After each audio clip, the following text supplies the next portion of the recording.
আসসালামু আলাইকুম রহমতুল্লাহ। আলহামদুলিল্লাহ ওয়াসসালাতু ওয়াসসালামু আলা রাসূলিল্লাহ, আম্মা বাদ। সম্মানিত দর্শক মণ্ডলী, আজকে আমরা আলোচনা করব তারাবি নামাজের হুকুম সম্পর্কে।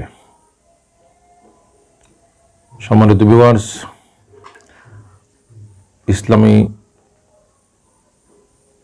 আইন শাস্ত্রের সমস্ত কিতাবেই বলা আছে তারাবি নামাজ সুন্নতে মুআক্কাদা। এ সম্পর্কে বাহারে শরীয়ত কিতাবের ৪র্থ খণ্ড ৩২ পৃষ্ঠার মধ্যে বলা আছে, তারাবি মর্দ ও औरत सब के लिए बिल इजमा सुन्नत मुअक्कदा है, इसका तर्क जायज़ नहीं। দুরুল মুখতারের রেফারেন্সে তিনি বলেছেন, সাদরুশরিয়া আল্লামা মুফতি আমজাদ আলী সাহেব বলেছেন যে তারাবির নামাজ পুরুষ এবং মহিলা সবার জন্যই সুন্নতে মুআক্কাদা। এটা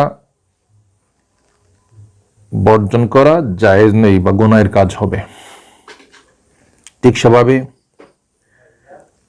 ফাতোয়া রহিমা কিতাবের ৬ষ্ঠ খণ্ড ২৪৮ পৃষ্ঠা বলেছেন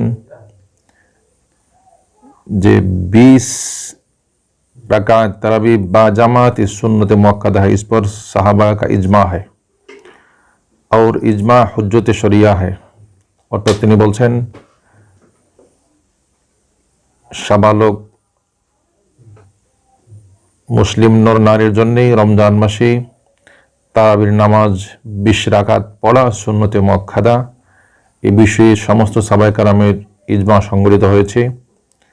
আর ইজমা হচ্ছে ইসলামী শরীয়তের দলিল চতুষ্টয়ের অন্যতম একটি।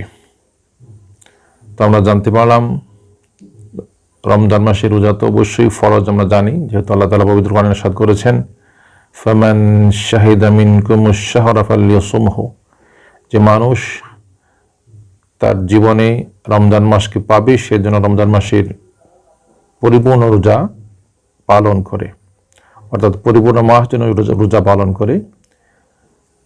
তো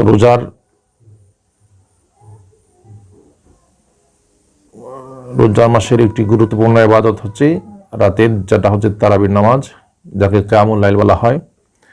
তো কিয়ামুল লাইল সুন্নতে মুআক্কাদা, কোন অবস্থাতেই যেন রোজাদাররা এই আমলকে বা এই নামাজকে বর্জন না করে।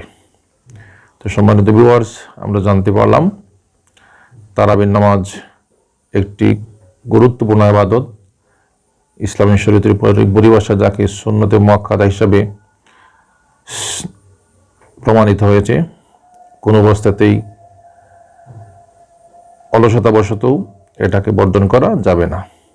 তো আল্লাহ তাআলা আমাদের সবাইকে যেন তৌফিক দান করেন পবিত্র রমজান মাসের কিয়ামুল লাইল তারাবির নামাজ আদায় করতে পারি। সবাই বলে আমিন। আজ এ পর্যন্তই। ভালো থাকুন। আসসালামু আলাইকুম ওয়া রাহমাতুল্লাহ।